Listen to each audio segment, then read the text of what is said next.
सुप्रभात मित्रों।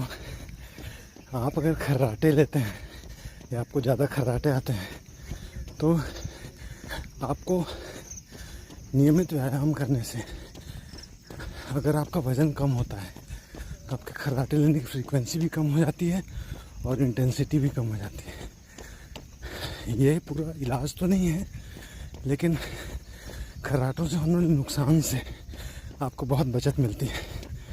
आपका दिन शुभ हो।